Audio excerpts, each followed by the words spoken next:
Hi guys, welcome to my Glass I Like demo. This is starting out with all of the tools that I normally use. I start off with some wooden balls, some glass cabochons in different sizes, Gorilla epoxy, something to mix it with, paint brushes, and then some sort of paint. I have a gouache palette here. I normally use acrylic, but I couldn't find it. Let's start with talking with anatomy. So this is a diagram of the human eye. Most of it is labeled. There's one aspect that's important, but not really important to know the name. It's the aqueous humor. It's that bulge or that fluid-filled sac that creates the bulge underneath the cornea. But for the purposes of this, I'm just going to say that that rounded dome shape is the cornea. So back to my tools. This could be a cornea for a very large eye. Obviously, it would be far too large for this wooden ball here. But you can see how it's domed and it's clear and it's just too big for this surface here. That flat surface is going to be where my iris is painted, and then the cornea sits right on top of that and creates that slightly different or that slightly egg shape at the very end. There are also these little balls that you can try and put a cabochon inside of, but getting the right size is a lot more difficult. So I choose to go with the flat surface on one side of the wooden ball, like that one. So this is just showing too small, too big, and then just the right size for this. Now keep in mind that the cornea or the iris is really only a third of the width of the eye. And on this eyeball, it's supposed to be more of a doll eye, so the iris is exaggerated in size. I would recommend making use of a smaller cornea for the size of this. This is much larger than an actual human eye. I'm creating my palette here. I'm going to paint a hazel eye because I have hazel eyes. So it's just what I normally paint. And all of those paints are going to go on the iris. So I have this piece of cardboard. I like to mix my epoxy on these because I like to have a white surface. It helps me see what the actual color of the epoxy is or what the paint is that I'm mixing on, and then I can throw it away pretty easily. So I'm just making my palette, a little dab of each color, a little bit more for the white, and then the ittiest bit of black. And then a cup of water to clean my brush. So I'm going to start off with using the small paintbrush and just creating a solid painted surface, and I'm going to go in later with a toothpick. So I'm just taking some of this super dark blue and creating a backdrop. A more accurate color to use for this might be like a really, really dark red, because some people's irises have little gaps in between the fibers that make up the iris, more than just the pupil. So you can see on some people through their iris in more than one spot, which is interesting. But I'm just doing a blue to have a nice background color.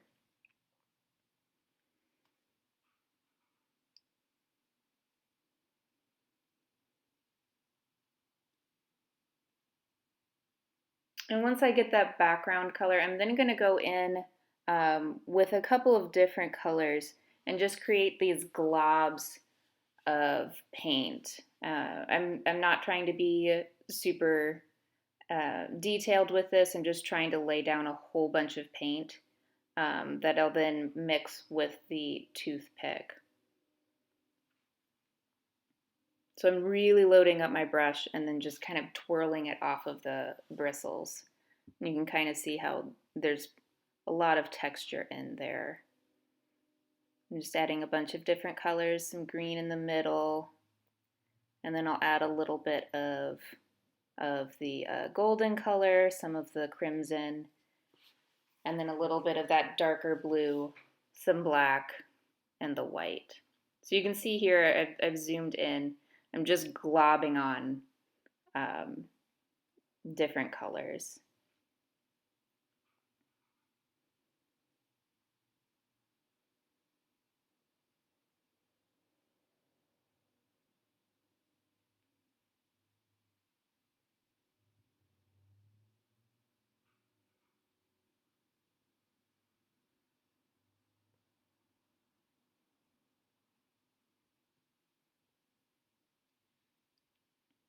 So you could do this with a brush. I prefer to do it with a toothpick, but I'm just scratching through all of those different colors, and they're ever so slightly mixing while I'm doing this, but not so much that I'm like creating solid colors at all. So I'll show more of a close-up later on, but it's kind of like one of those acrylic pour videos where all of the colors just kind of swirl together. And it makes it look like they're a really, really tiny individual fibers of the iris. So it's a way to make it look fairly realistic without putting in a lot of effort.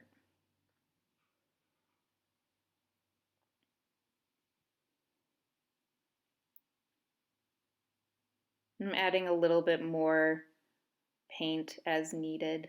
Like it got a little too light, so I'm adding some more of that darker blue to mix in.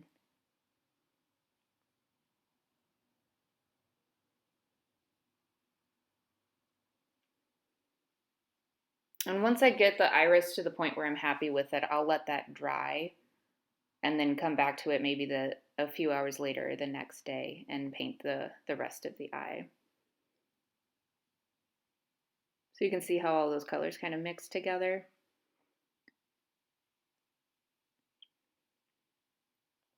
So I'm going to set this aside and very impatiently wait for it to dry so I can move to the next step.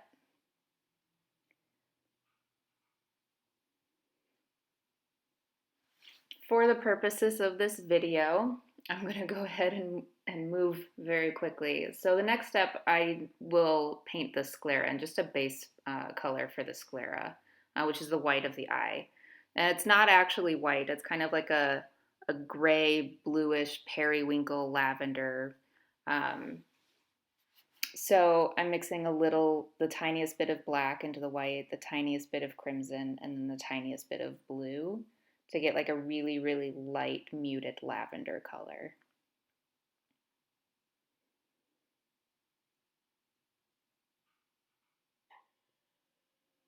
And this is just a base coat, so I'm just going to paint a couple really thin layers.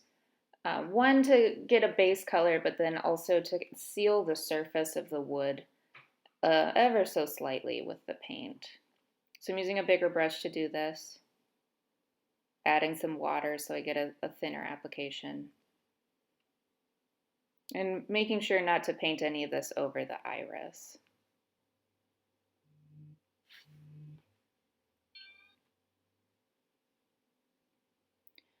I'm going to do many, many coats after this. So I'm not worried about visible brush strokes necessarily or still being able to see the grain of the wood. Just trying to get a base color down.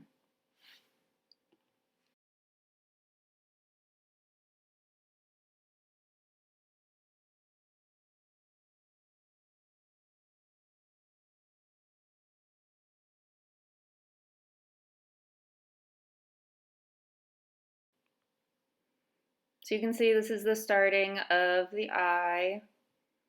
It's got a nice white sclera. It's got the iris.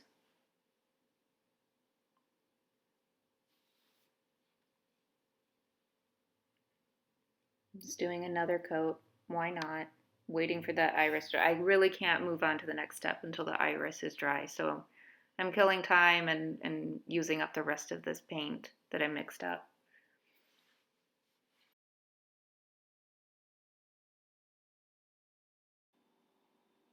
The edge doesn't have to be super perfect when you paint this first base coat. We're going to be painting a few layers over top of that after we glue the cabochon on.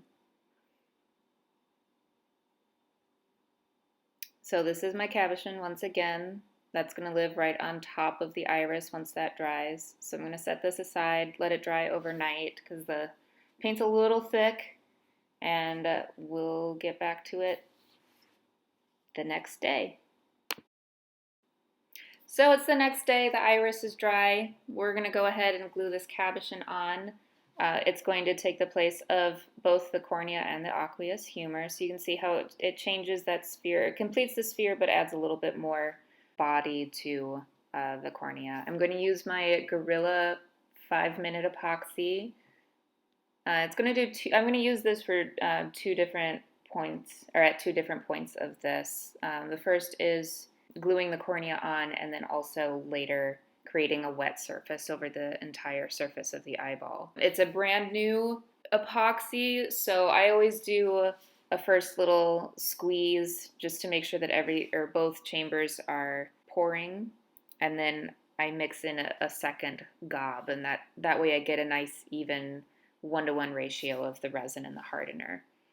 So I'm mixing it with this popsicle stick. And once it's nice and mixed, I'm going to just apply all of this epoxy that I've mixed up to the surface of the iris. Now with my eyeball, there's a hole that's drilled in for the pupil, and I did paint that black.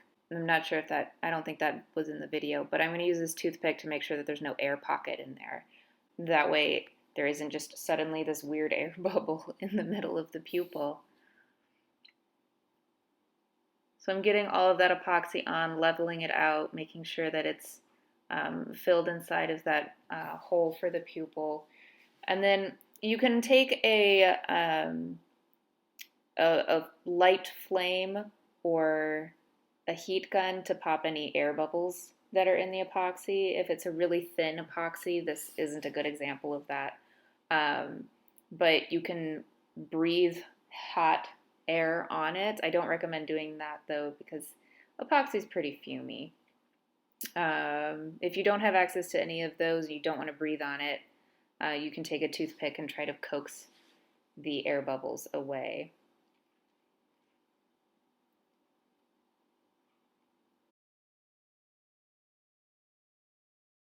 So you can see there's epoxy all the way around over the whole surface.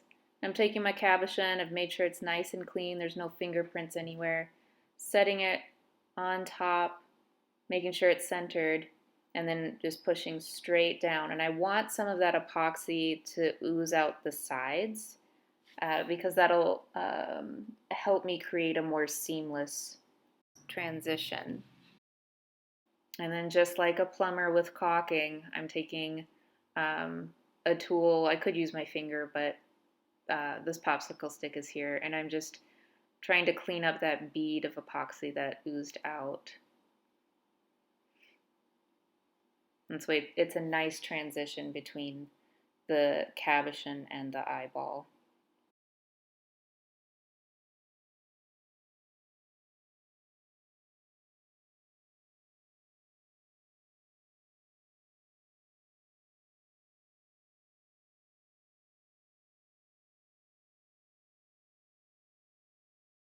So off camera, I poured a little bit of the isopropyl alcohol, and I'm going to use that and a brush to try and clean up some of that extra epoxy that I have.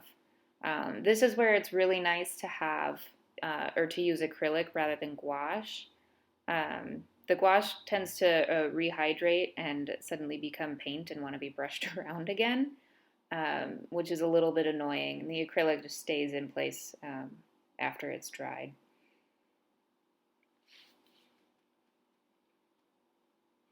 I'm taking care not to brush any of the epoxy that is kind of filling that gap in that seam.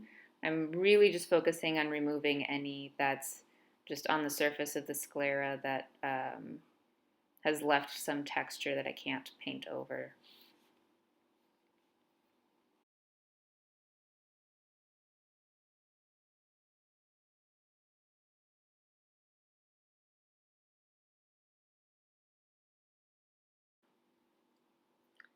So at this point, I've cleaned up all of the extra epoxy, and I'm going to let it dry before I move on to the next step, which is to add the veins. The way that I do veins is taking some crimson colored or some sort of red colored thread, and I fray it. And this way I get really, really, really thin fibers that I can use to apply to the eyeball to make the veins. There are several ways to do this. You can split the fibers and then just pull them apart. You can cut them into smaller pieces and then pull those fibers apart from those smaller chunks. You can use a razor that kind of helps fray things. Um, so any way that you can organically pull apart all of these spun threads, that's going to give you nice, tiny, tiny, itty bitty veins. I like to make a collection of them, and I hold them down with popsicle sticks or pencils or something because they tend to want to blow away with the slightest of breezes. Um, so I just am making a pile so that I have a variety to choose from.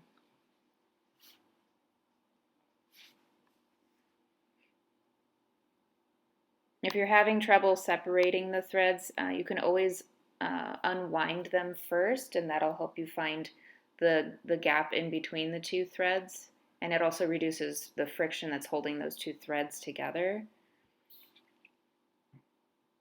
And unwinding, you can unwind them just by twisting the thread in your fingertips.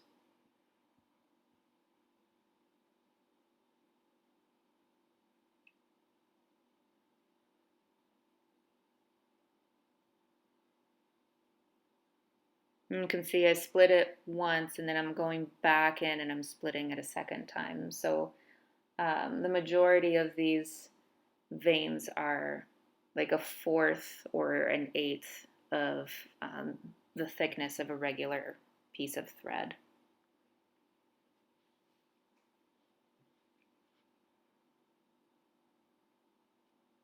So going back to the paint palette, this is a gloss sealer that I use. You can use anything that's any sort of glossy medium.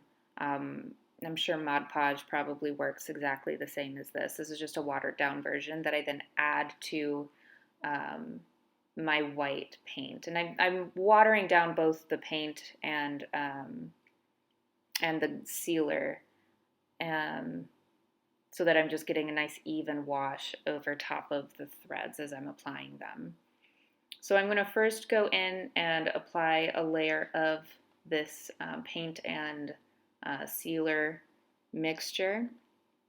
So you can see it's a little bit white. It is going to dry clearer, but I'm just adding this down so that the threads have something to stick to, and then it also helps create a whiter eyeball. And then I go in with that same brush that has a little bit of that paint mixture on it. And then I use that to apply the threads to the eyeball. And I use the brush to kind of push the threads around so that I'm getting the shape of vein that I want, the direction or the pattern. And really thinking about how those veins start from the back of the eye and they like move their way towards the front of the eye.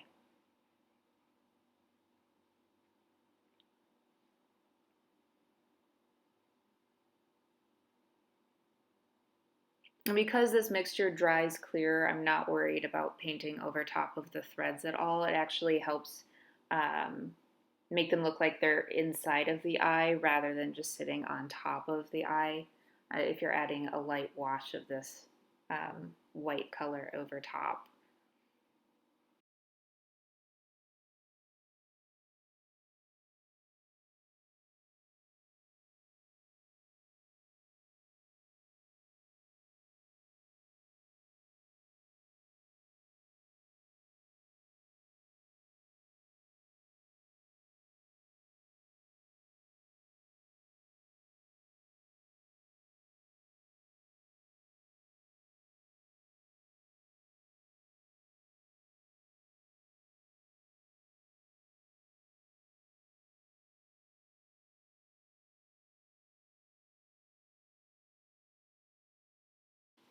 So I would let this dry. I'm just pointing out all of the different clusters of thread that I have to create those clusters of veins.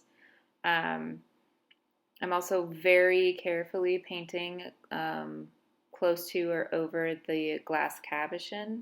That just helps inset it a little bit into the eyeball. But I will let this dry and probably do one or two more really thin wash coats of this white over top, just to make sure everything's nice and even and sealed in. So this area around the iris needs a little bit more work, a little more TLC, and that's what those two extra coats are going to accomplish. And you can see how there's a little bit of a gap um, at the very base of the cabochon. It's sitting a little bit, the paint was so thick that the cabochon's sitting a little bit higher. And the cabochon, like I said earlier, it makes the iris wider than an iris naturally would be on an eye. So what I'm going to try to do, what I'm going to show you, what you can do if you do a step in between what I'm going to do now, if you fill that gap a little bit with something, you can then paint over the glass cabochon, which is what I'm going to do now, and that'll decrease the size of the iris. You want to make sure before you do that, though, that you fill in that area that I'm painting right now with some sort of filler, just to build up that edge around the very base of the cabochon so that it makes a nice smooth sphere. And then you can go in over top of that and paint with these white washes. What that will achieve is you'll be able to make that iris smaller by painting over top of that cabochon. But it takes a little bit more finessing, and it's easier to just start off with the size cabochon that's appropriate for the size of wooden ball or some other, I guess, substrate that you're creating the eyeball out of.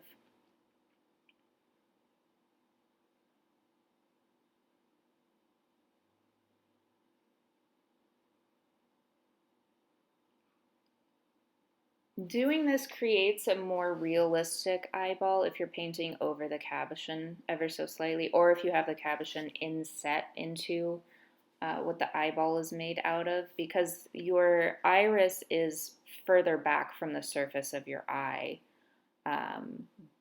than you realize, and most people it's behind the very top edge of the sclera or the white of your eye.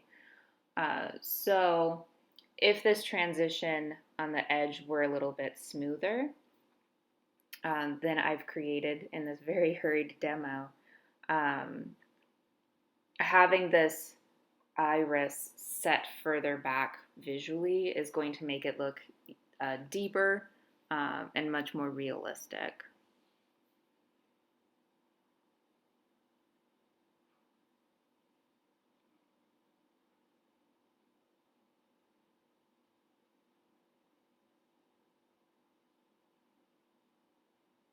When you're painting over glass, it's naturally more hydrophobic than the wood is that I was using for the eyeball. So it takes a little bit more finessing to get that paint to sit just right on it. And this is where anybody who has far more painting experience than I do will probably know to mix mediums in with their paint rather than mixing water with their paint. That way you can get a thinner application or a more wash-like application of the white without it wanting to peel away and bead up from the glass of the cabochon. So I'm taking a wet brush and I'm just trying to feather the edge a little bit and clean it up a little bit so that there aren't any like weird brush strokes or blobs that don't belong. And this is really like one of the last steps. Once I get this last wash cleaned up, I'll let everything dry overnight, and then I go over the whole thing with a pourable epoxy resin. I just think resin, because it's self-leveling, gives a better surface than using a acrylic-based medium. So I actually have a different epoxy that I use for that just is naturally thinner than like a 5-part or a 5-minute epoxy 5-minute 2-part epoxy. That's what I'm trying to say. But before I do that, I'm gonna take my time to really clean up any edges, make sure I'm happy with the color, the shape of everything, that I have enough veins. I like to use a brush rather than a toothpick to scratch away at the acrylic on top of the cabochon, just because I like the softer edge. A toothpick is going to give you more of a crisp edge that I'm not necessarily looking for.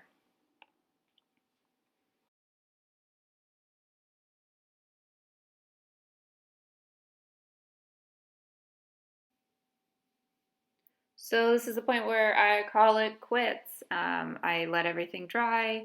It's not my absolute best work. That circle's not totally perfect, but happy enough with this. So I'm going to go ahead. You won't see this on camera, but I'm going to go ahead and coat this whole thing with a epoxy resin, let it cure, and then I have a glass-like eye. Hope you enjoyed it. Hope you learned something. And email me if you have questions.